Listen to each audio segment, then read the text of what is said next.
My dear secondary evidence. Secondary evidence is also a, you can say, part of documentary evidence. जैसा मैंने पहले part में बताया था, प्राइमरी एविडेंस ये डॉक्यूमेंट्री एविडेंस का ही एक भाग है। प्राइमरी एविडेंस के जरिए डॉक्यूमेंट्स को वो कोर्ट में पेश किया जाता है, यानी प्रोड्यूस किया जाता है इंस्पेक्शन के लिए। तो प्राइमरी एविडेंस के बारे में मैंने सब उस पार्ट में बता दिया। Now I am taking secondary evidence. वैसे भी प्यारे साथियों में बताना चाहूंगा, ये सेकेंडरी एविडेंस होती क्या है। Secondary evidence according to section S63, secondary evidence means and includes certified copies given under the provision hereinafter contained. Second, copies made from the original by mechanical process. Third, copies made from or compared with the original. Fourth, counterparts of a document as against the part is who did not execute them. Fifth, oral accounts of contents of a document given by some person who has himself seen it. साथियों, secondary evidence कब दी जाती है ये बताऊंगा। सबसे पहले तो मैं, जिसके पास डॉक्यूमेंट नहीं होते, जिसका डॉक्यूमेंट गुम हो गया, यानी document has been lost,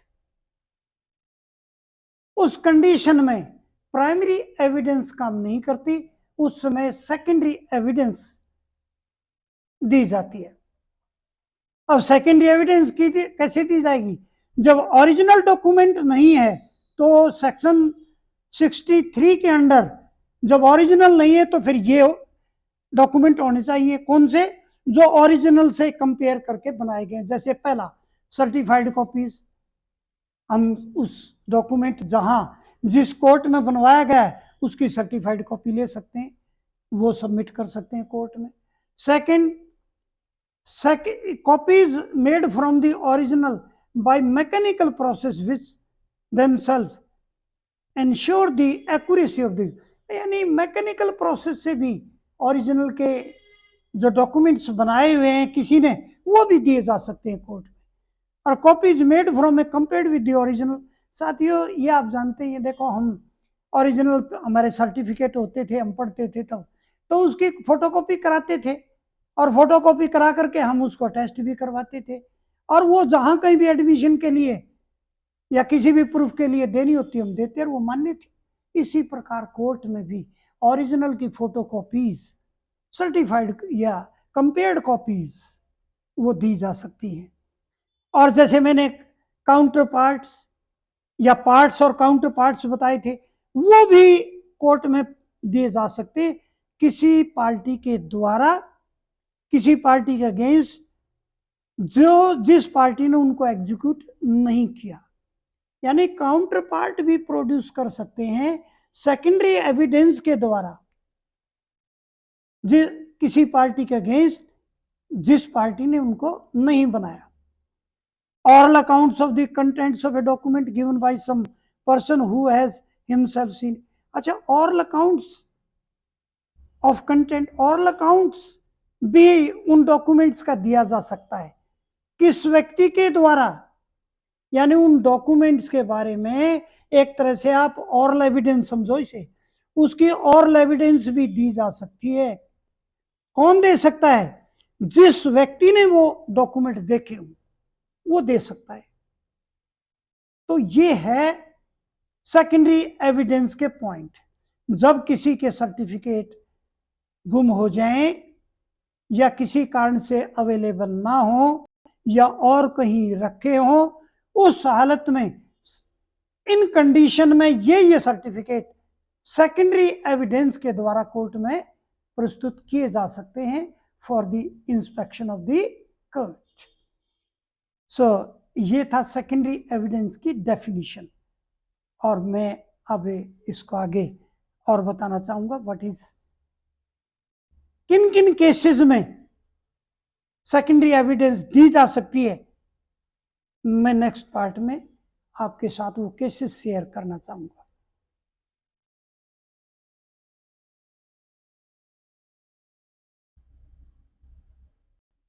My dear friends, cases in which secondary evidence relating to document may be given. अब सेकेंडरी एविडेंस किन किन केसेस में दी जा सकती है उसके बारे में इस पार्ट में डिस्कस करेंगे। According to section 65, secondary evidence may be given of the existence, conditions or contents of a document in the following cases. In cases के अंदर जो है सेकेंडरी एविडेंस दी जा सकती है।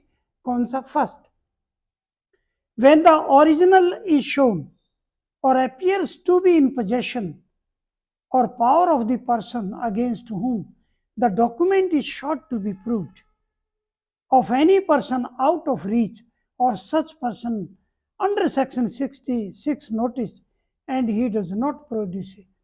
यानी क्या होता है, कई बार ओरिजिनल डॉक्यूमेंट किसी आदमी के कब्जे में होते हैं और वो व्यक्ति उन डॉक्यूमेंट्स को नहीं देता है और वो उसके खिलाफ जो है कोर्ट में प्रस्तुत करने हैं, इसलिए वो नहीं देता है ताकि उसका केस मजबूत रहे। कई बार ऐसा व्यक्ति जिसके पास डॉक्यूमेंट होते हैं आउट ऑफ रीच हो, जहां नहीं पहुंच सकता हो, वो भी कारण हो सकता है। अंडर सेक्शन 66 यदि किसी व्यक्ति के पास डॉक्यूमेंट है, उस इस सेक्शन के अंडर उसको नोटिस भी दिया गया है फिर भी वो प्रोड्यूस नहीं करता है, तो ये there are so many conditions in which secondary evidence can be given. और सेकेंडरी एविडेंस में जैसे मैंने पहले बताया था कि क्या क्या देना है, वो उसी प्रकार के डॉक्यूमेंट कोर्ट में देने होंगे। अब थर्ड सेकंड क्या है? When the original has been destroyed, या तो ओरिजिनल डॉक्यूमेंट डिस्ट्रॉय हो गए, खराब हो गए और लॉस्ट या गुम हो गए, and will be produced in reasonable time. और यदि ये हम कहते हैं कि जी हमारे डॉक्यूमेंट खराब हो गए या गुम हो गए हैं, मिल जाएंगे और एक रीजनेबल टाइम में हम जो प्रोड्यूस कर देंगे, इस कंडीशन में भी secondary evidence can be given. Third, when the original is of such a nature as not be easily movable, ये भी हो सकता है ओरिजिनल डॉक्यूमेंट इस कंडीशन में है कि वो मूवेबल, इजीली मूवेबल उनका, यानी उनका वहां से लाना बड़ा मुश्किल हो, इसी प्रकार इस कंडीशन में हो, तब भी जो दूसरे प्रकार के डॉक्यूमेंट है, सर्टिफाइड कॉपी, फोटो कॉपी और जो पहले उसमें बताई, वो प्रस्तुत की जा सकती है थ्रू सेकेंडरी एविडेंस। ये कारण है। कारण क्या क्या देखो, ये 3 मैंने बताया और भी बता रहा हूं। सबसे पहले तो यही, यदि किसी व्यक्ति के पास हैं जो उसकी पार्टी है, जिसके अगेंस्ट वो देने हैं और वो उनको नहीं देता है, तो ये मजबूरी है। कई बार क्या होता है, हम किसी पार्टी को अपने डॉक्यूमेंट दे देते हैं और फिर उससे झगड़ा हो जाता है उन डॉक्यूमेंट्स को लेकर के, फिर हम उससे मांगते हैं कि हमने कोर्ट में देने हैं, दे दो, वो नहीं देगा क्योंकि वो उसे पता है इन डॉक्यूमेंट्स को यदि मैं दूंगा, ये कोर्ट में देगा तो मेरे खिलाफ ये प्रोड्यूस किए जाएंगे, वो नहीं देता है। दूसरी कंडीशन, डॉक्यूमेंट डिस्ट्रॉय हो जाए, किसी कारण से डिस्ट्रॉय हो जाए, तब भी नहीं दे सकते। तीसरी कंडीशन, डॉक्यूमेंट लॉस्ट हो जाए यानी गुम हो जाए, तब भी नहीं दे सकते, तब भी सेकेंडरी एविडेंस काम करेगी। यदि उन डॉक्यूमेंट्स के सर्टिफाइड कॉपी, फोटो कॉपी वगैरह है, अटेस्टेड कॉपी है, तो हम सेकेंडरी एविडेंस के थ्रू कोर्ट में दे सकते हैं। और भी कारण हो सकते हैं कि डॉक्यूमेंट की नेचर ऐसी है कि इजीली मूवेबल नहीं है, तब भी हम सेकेंडरी एविडेंस दे सकते हैं। तो मैं कुछ रीजन और लेना चाहूंगा। Next,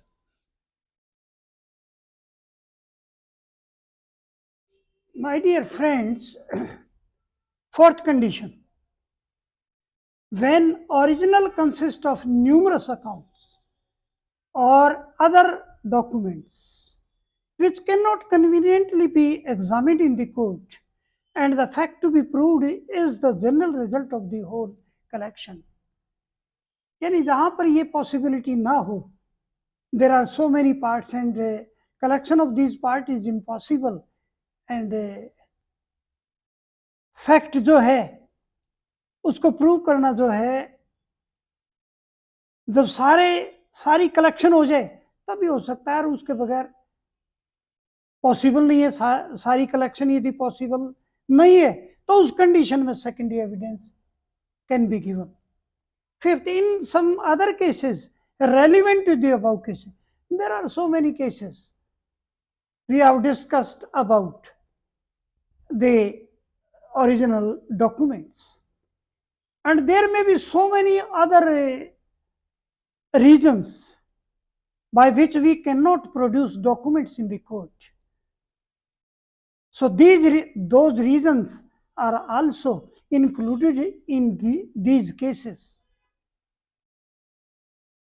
Thus, under section 65 provides 7 kinds. It means there are 7 kinds, or you can say 7 type of cases in which secondary evidence can be given. Provides 7 kinds of circumstances in which primary evidence may be dispensed with and secondary evidence can be given. यानी 7 cases हैं जिनमें primary evidence को हटा दिया जाता है और secondary evidence दी जाती है। यानी प्राइमरी एविडेंस इनके 7 केसेस में पॉसिबल नहीं, इसलिए सेकेंडरी एविडेंस दी जा सकती है। There are exception to the rule S64 and are recognized either because primary evidence is not available or because it cannot be conveniently presented before the court. The secondary evidence is allowed by the court and the burden of proof lies on the concerned party. साथियों, ये जो secondary evidence दी जाती है ना, ये primary evidence का क्या है,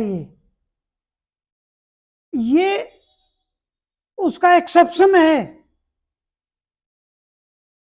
क्योंकि ये चीजें ओरिजिनल अवेलेबल नहीं, इसलिए प्राइमरी एविडेंस भी पॉसिबल नहीं। तो उसका एक्सेप्शन दिया है ये कि ये यदि ऐसा हो जाए तो सेकेंडरी एविडेंस का भी सहारा कोर्ट में लिया जा सकता है। ये है माय डियर फ्रेंड, S64 ये कहता है primary evidence, if primary evidence is not possible or original documents are not possible to produce in the court, in that case, this is the exception. The secondary evidence can be given, or with the help of the secondary evidence, the original documents by certified copies, photostat copies and other type of copies or counterparts or parts of the documents, with the help of these can be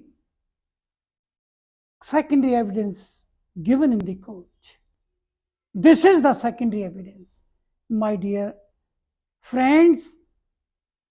This is the secondary evidence by which we can prove our original document in the court. So, मैंने साथियों primary evidence लिया, उसके बाद secondary evidence लिया, और ये दोनों जो प्राइमरी और सेकेंडरी एविडेंस हैं ये डॉक्यूमेंट्री एविडेंस के ही तो पार्ट हैं। प्राइमरी में ओरिजिनल डॉक्यूमेंट दिए जाते हैं, सेकेंडरी में ओरिजिनल नहीं दिए जाते, सर्टिफाइड कॉपी दी जाती है, फोटो कॉपी दी जाती है, बाकी हैं वो भी डॉक्यूमेंट, बस वो डॉक्यूमेंट से बनाए हुए डॉक्यूमेंट है। ओरिजिनल डॉक्यूमेंट दिए जाते हैं प्राइमरी एविडेंस में, और जो डॉक्यूमेंट से डॉक्यूमेंट बनाए जाते हैं जैसे सर्टिफाइड फोटोकॉपीज, ये सेकेंडरी एविडेंस में दिए जाते हैं। ये साथियों प्राइमरी एविडेंस और सेकेंडरी एविडेंस है, और ये डॉक्यूमेंट्री एविडेंस इन टोटल है।